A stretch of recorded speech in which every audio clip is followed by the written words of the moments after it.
Okay, let's try something. If I asked you right now, this very second, what time is it? You'd have an answer instantly. Instantly. You'd glance at your screen, your watch, your phone, whatever, and you'd tell me, it's 9.22, it's 4.15, and you'd say it with this absolute, unshakable confidence. And that number, that single piece of data, is the same for billions of us. It's this invisible rhythm that we're all marching to. We just take it completely for granted. But that's where the real deep dive begins, because all that confidence, that certainty you have, it just evaporates the moment we ask the second question. The important one. How does your device know? Exactly. And William L. Weaver, the author of the article we're getting into today, What Time Is It?, he posed that exact question to people. And what he found was, well, pretty much nobody has any idea. None at all. They can't tell you how that number, 9.22, was actually generated. They don't know about, the quartz oscillator inside vibrating 32,768 times per second. And they definitely don't know about the physics of an atomic clock. Yeah. Measuring the transition of a cesium atom. It's a complete black box. They just trust the output. And that widespread ignorance, that admitted, I have no idea, that's our starting point today. Because Weaver's conclusion is, well, it's radical. It's really surprising. It is. I mean, you'd think any analyst looking at our dependence on technology would see this as a huge problem, right? Yeah. A failure of our education, or maybe even a threat to our intellectual independence. Catastrophe waiting to happen. Right. But Weaver's take is just so counterintuitive. His reaction to all this collective ignorance is simply, thank goodness. Thank goodness. That's the paradox. And that's what we're going to be tackling today. It forces you to completely reset how you think about technology, about human skill, about everything. So our mission for this deep dive is to use the history of timekeeping, which is actually fascinating, as a lens. A lens to understand, and maybe even to defend, our growing reliance on things like artificial intelligence. And we should set the stakes here for you. Because Weaver's main theme, it's a direct challenge to that warning we hear all the time. Oh yeah, the one that says if you rely on machines, you lose the craft of thinking. Exactly. Weaver argues that the historical loss of that specific craft, the ability of one person to file a perfect gear, to build a perfect clock, that wasn't some tragedy for humanity. He says it was the essential, absolutely necessary prerequisite for modern civilization. Wow, okay. That's a powerful way to frame it. He's saying that if we all still had to be 17th century clockmakers just to coordinate... The world we live in now just couldn't exist. We'd still be stuck in these little localized societies. It wouldn't work. So complexity itself demands that we give up some of that individual knowledge. It seems so. If you want global coordination, if you want instantaneous communication, then depending on a consolidated mechanism, a black box, isn't a failure. It's a feature. It's the trade-off you have to make. Okay, let's unpack this, because that gives us a completely new way to look at all the warnings about AI. It suggests that maybe this reliance on the black box isn't new at all. Maybe it's the engine of human progress. And that starts with really understanding this idea of the essential black box and what he means by the loss of craft. So we've laid out the basic observation, right? You ask someone how their phone knows the time, and they draw a blank. They're totally reliant on this invisible, unacknowledged mechanism that's just humming along under the surface of their life. They know they have to plug it in, but the physics that generates the number, it's a total mystery. And that's profound, because it is a perfect mirror of the anxieties we have today about AI. It really is. The critique is always framed around loss. You let an AI draft your email or write your code. Or help structure your thoughts. And you're losing the craft. You're forgetting how to think for yourself, how to write, how to build something from the ground up. It's that fear that we're becoming intellectually soft. If the power goes out, if the AI goes offline, we won't have the fundamental skills anymore to function. We won't know how to fix the machine. But Weaver tackles this fear head on. He basically says it's a historically misplaced anxiety. He does. He synthesizes it by saying that the move away from manual timekeeping wasn't the decline at all. It was a liberation. I mean, just stop and think for a second about the sheer amount of knowledge you needed to be a good clockmaker in, say, 1750. We have this really romantic image of that person, don't we? But we forget just how brutally difficult that work was. Oh, absolutely. That clockmaker had to be an expert in metallurgy, knowing how different alloys of brass and steel expand and contract with temperature.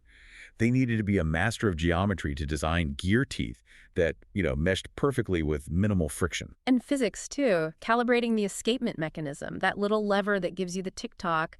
It's all about regulating the release of energy. and filing those parts down to tolerances that for the 18th century were just miraculous. It was this incredible combination of high-tech engineering, material science, and pure artistry, all in one person. A very, very demanding craft. Right. And Weaver's point is, if every single person needed that level of specialized technical skill just to participate in the world, just to know when a ship was leaving port, then civilization just stays small. It stays localized. It's fragile. So the very thing we celebrate, the individual craft, is also the thing that limits the system as a whole. Precisely.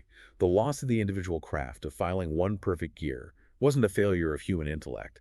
It was the crucial step that allowed complexity to scale up for everyone else. What's fascinating here is how that just completely flips the modern fear on its head, the fear of forgetting how the gears turn. It suggests that sometimes you have to delegate the knowledge of the gears.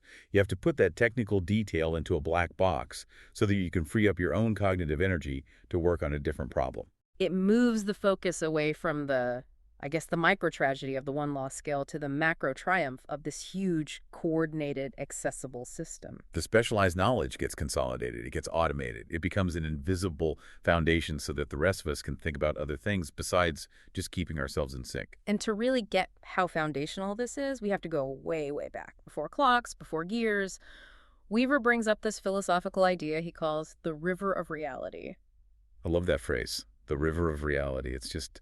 It's the chaotic, unpredictable flow of events that defined ancient life. Everything was chance, the weather, a flood, where the animals were. There was no predictable future, just this overwhelming present moment. And in that world, telling time had nothing to do with convenience. It was about pure survival. Right. The problem wasn't knowing it was 4:15 p.m. The problem was knowing when the river was going to flood your entire village, or knowing the exact right week to plant your crops so your entire civilization didn't starve. So the annual flooding of the Nile in Egypt, for example, that was the absolute lifeblood of their civilization. And predicting it was everything. If you were off by a few weeks, your food supply, your stability, your entire future could be just washed away. Yeah. So early humans, as Weaver says, they didn't need a precision watch to survive the river. They needed a reliable calendar. That's a really critical distinction. The first big push for time precision wasn't about personal schedules. It was an objective life or death necessity forced on us by the physical world. The calendar was that first big step. The first attempt to impose some kind of order on the chaos, to make the river of reality just a little more predictable. And that established this deep foundational need for precision that just grew and grew as civilization got more complex. Which, of course, brings us to the age of mechanization, where that need for precision met human engineering. And that's where we run into that romantic figure that tech critics still love to bring up, the watchmaker. Right. That solitary genius, hunched over a bench with a candle, filing these tiny little gears. We hold that up as the peak of human skill, of craft, of dedication. It's the image that gets thrown around whenever people lament the loss of skill in our, automated digital age. And look, the admiration for that skill is totally valid. It was an incredible achievement. But Weaver forces us to see the other side of it. The critical counterpoint. That romantic idea is fundamentally anti-scale. It's anti-progress. That level of handmade individual perfection is, by its very nature, a bottleneck. It limits who can participate. It really forces a choice, doesn't it? What do we value more? The incredible ability of one person to make one perfect thing. Or the coordinated ability of millions of people to work together perfectly across thousands of miles. And the Industrial Revolution gave us the answer to that, pretty brutally. It did. We tend to think of it in terms of power, steam, coal, factories. But Weaver's argument is that, at its core, the Industrial Revolution was about the mechanization of time. It wasn't enough to build the machines. You had to synchronize them. You had to synchronize the workers, the supply chains, everything. It created what he calls a central timing belt for the whole world. And once that was in place, every new layer of civilization, global finance, power grids, the internet, it all depended on that belt getting more and more accurate. So if we connect this to the bigger picture, it becomes clear that precision time isn't just a nice feature of modern life. It's the absolute foundation. It's the invisible, institutionalized system that all our complexity is built on. And depending on that black box is just the price of admission for living in a connected global world. Let's dig into some of the specific examples he uses, because this is where it stops being abstract and becomes really, really tangible. Okay, let's start with the obvious one from history. Railroads. Right. I mean, the second you have heavy, fast things moving on the same track from different directions, time suddenly becomes a matter of life and death. Literally. Before standardized time zones, every little town was on its own local solar time. Noon was just whenever the sun was highest in the sky right there. Imagine trying to run a railroad on that. A train leaves Chicago, and the dispatcher 100 miles down the line is working off a watch that's 5 minutes different because his noon is different. The whole schedule just collapses. And people die. And people die. Without absolute, dead accurate standardized time, you just can't have railroads. If one station's running 3 minutes fast and another is 2 minutes slow, the risk of a head-on collision is catastrophic. So the system itself demanded a level of synchronization that no single brilliant watchmaker could ever guarantee on their own. The need came from the infrastructure. Exactly. But the examples get even more critical, I think, when you look at the infrastructure we can't see. Like the power grid. Like the power grid, which is maybe the most sensitive and complex system we have that relies on hyper-accurate time. Specifically, something called alternating current phase synchronization. Okay, let's unpack that a little. In the US, our power grid runs at 60 hertz. That means the current is oscillating, right? The sine wave goes up and down 60 times every second. Correct. And for the whole grid to work, for power to flow smoothly across thousands of miles from all these different power plants, the phase of that current, the timing of those sine waves, has to be locked in perfectly. So if two different regions of the grid start to drift out of sync, even by a tiny fraction of a second, you get chaos. The voltage differences create this massive turbulence in the lines. It can overload transformers, trip circuit breakers, and cause a cascade failure. a massive blackout. A massive widespread blackout. And the complexity of keeping that 60 hertz frequency stable across an entire continent, balancing supply and demand second by second, it requires a centralized time source that is just. It's orders of magnitude more precise than any mechanical clock could ever be. Which is why they use atomic clocks. It's the only way.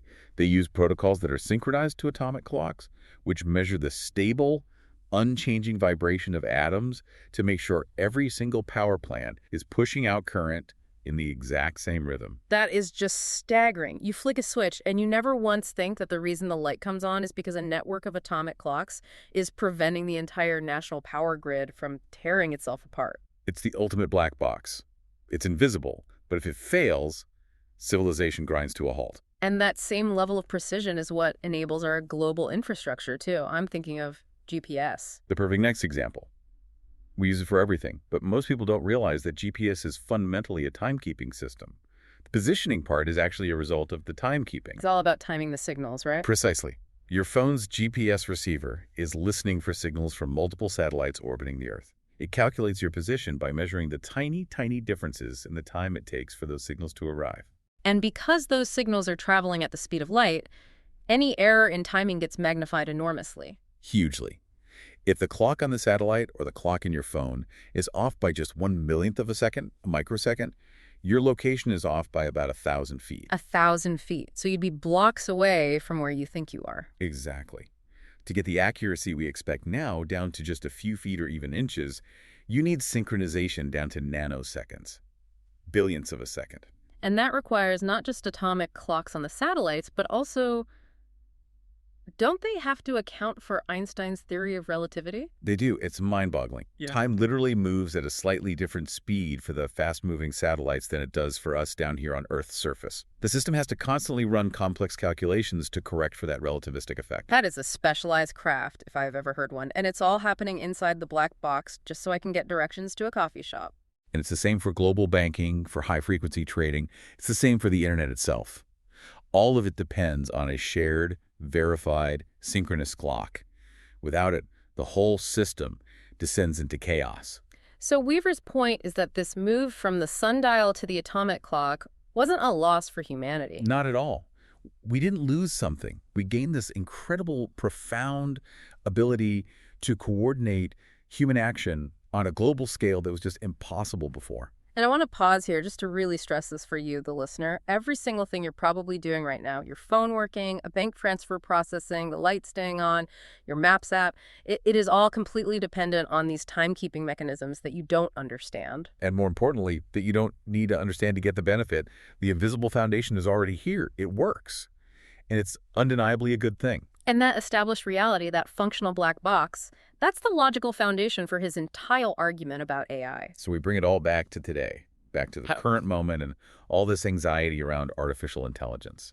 All the warnings that it's going to replace our skills. It's going to make us worse at coding, at writing, at thinking strategically, that we're facing this cognitive atrophy as a species. And we worry specifically about losing what Weaver calls the fine watchmakers of the mind. I like that phrase. He's talking about that small percentage of people, right?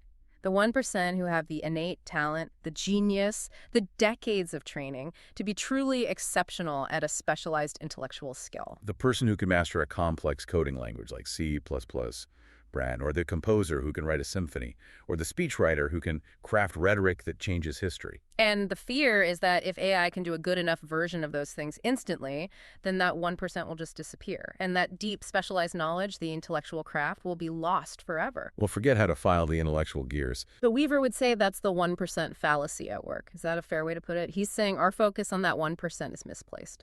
I think so. He confronts this fear with what he calls a harsh reality. For all of human history, these incredibly specialized skills were not freely available to everyone.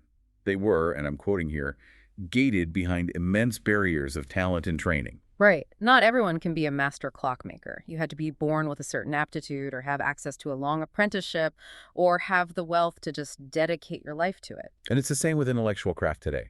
To be a master C++ coder, it's not just about learning the syntax. You need a deep, intuitive grasp of mathematical logic, of memory management, computational efficiency.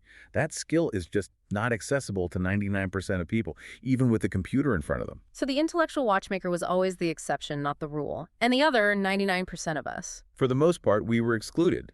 We were the people who, intellectually speaking, didn't know what time it is. We couldn't participate in that high-level creation because the barriers to entry were just too high. Okay, but here's where I want to push back a little. We need that 1%, don't we? They're the ones who innovate, who push the boundaries. If AI makes it super easy for the 99% to create stuff that's just passable, aren't we risking drowning out real genius? Are we trading true quality for just more quantity? That is the essential question, and it's a valid concern. Weaver doesn't dismiss it, but he argues that the net benefit of democratizing access is so enormous that it outweighs that theoretical risk. So he's less worried about the 1% and more focused on the 99% who were locked out before. Exactly. When critics mourn the potential loss of the master craftsman, they forget the vast majority of people who were never even allowed into the workshop in the first place. The tools were too hard, the learning curve was too steep. And that brings us to the central metaphor of the whole piece. AI as the Quartz Revolution of intellect. It's such a perfect parallel. Before the quartz watch, if you wanted accurate time, you needed an expensive, complex, handmade mechanical watch, the watchmaker's craft. Which meant that only the wealthy or the military or people in critical jobs could afford one. They were the only ones who could fully participate in that synchronized global economy.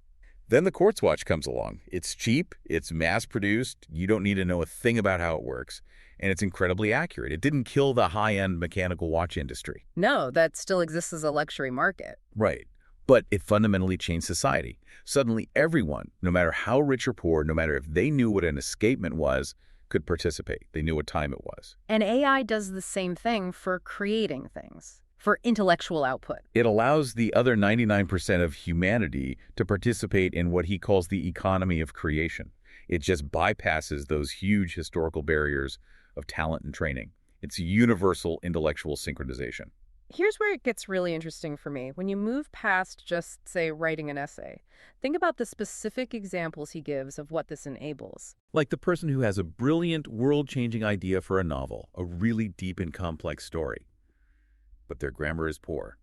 Their syntax is clunky. Historically, that idea is trapped inside their head. It's gated by their inability to execute it with professional polish. But with AI, they can articulate it. They can refine it, produce it to a high standard. The barrier to entry is no longer the execution. The barrier becomes the concept again. The quality of the core idea is what matters. It liberates the idea from the required craft skill. Or think about the scientist. She might have a breakthrough theory about, I don't know, protein folding or climate modeling. But she's a theorist, not a coder. She doesn't have the specialized skills to build the complex simulations she needs to test her idea. Building that simulation is its own craft. It takes years of training in statistics, algorithms, data management. And AI can just remove that barrier. It can build the simulation based on her theoretical parameters, allowing her to test and iterate on her concepts immediately.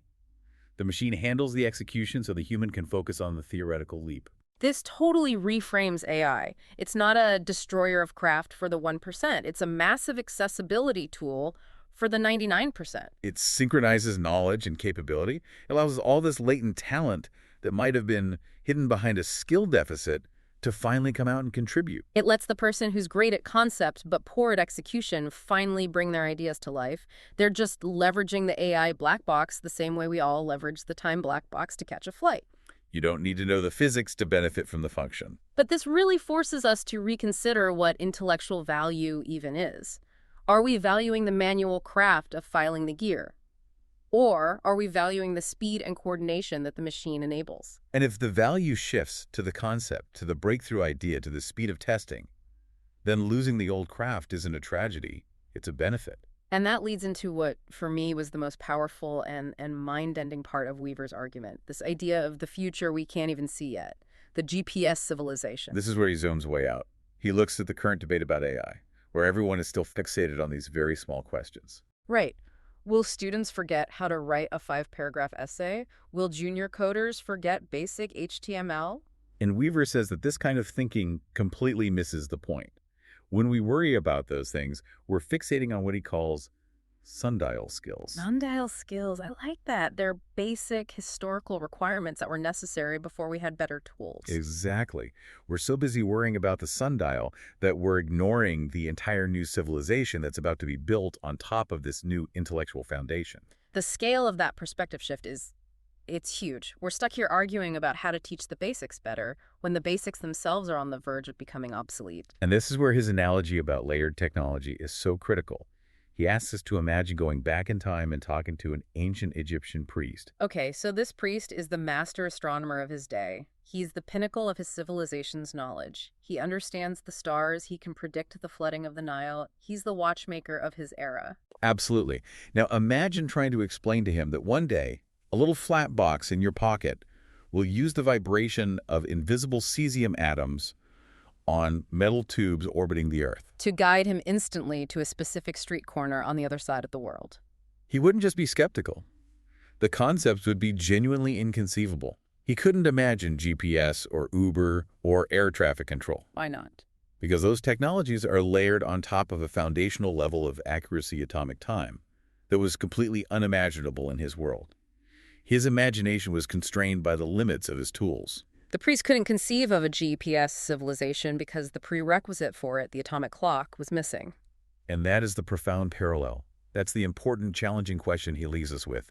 What technologies, what forms of social coordination, what entire industries are currently inconceivable to us today because we lack synchronized knowledge? Conceptually, we're still living in the age of the sundial. We are standing right at the threshold of a new layer of civilization. Yeah. One that's built not on synchronizing our watches, but on synchronizing our knowledge. The scale of that is hard to wrap your head around. We're talking about connecting concepts and data across every single field science, art, history, medicine, at a speed the unassisted human mind just can't process. Think about AI's ability to see connections. We can't. A breakthrough in materials science in Shanghai is instantly linked to a manufacturing problem in Detroit. And that's cross-referenced with some obscure passage from a 19th century engineering journal. It's the difference between sending a team of researchers into an archive for 10 years versus cross-referencing every scientific paper ever written in a matter of seconds to find the hidden patterns. The implication is massive. The greatest achievements of AI aren't going to be slightly better essays. They're going to be the creation of conceptual tools and systems that we can't even name yet. Just like GPS was invisible to the priest. We can't even ask the right questions yet because we don't have the conceptual tools to imagine the answers. We mastered the physical world by synchronizing time. Now we're about to start mastering the conceptual world by synchronizing information. Okay, so let's synthesize all of this. Let's bring it home. Weaver's core message, his plea, is that we need to change our perspective. We should not be lamenting the fact that most people can't build a mechanical clock from scratch or that they can't hand code in C++ bunch. Instead, we should be celebrating the freedom and the coordination that our reliance on that automated black box gives us, because we don't have to worry about filing the gears. We can do other things. We can focus our energy on the next conceptual layer up. We can catch a plane, navigate a new city, or have a video call with someone in Tokyo, all seamlessly. And that final distinction Weaver makes, it just solidifies the whole argument for me. It's the key takeaway. That the accurate measurement of time allowed us to master the physical world, to build railroads and power grids and GPS. And the accurate orchestration of information, which is what AI is, will allow us to master the conceptual one. It dissolves those old barriers of complexity and specialization that kept progress gated to only a tiny fraction of humanity. So what does this all mean? Weaver is arguing that we shouldn't fear this new intellectual unseen foundation. We don't fear the atomic clock that runs our lives. We should fear a world where we refuse to use it. A world where we choose to stay stuck in the age of the sundial, mourning the loss of skills that are no longer the bottleneck to progress. And that leaves a final provocative thought for you, the listener, to chew on. We're heading into an age of near-universal knowledge synchronization. So what new conceptual industries are about to be born? What kinds of global coordination, political, social, scientific, that seem impossible today will become routine in the next 10 years? Now that the intellectual gears are turning at the speed of light, and now that they're accessible to the other 99% of humanity, don't think about the craft skills you might lose. Think about the unimaginable, globally coordinated things you are just about to build.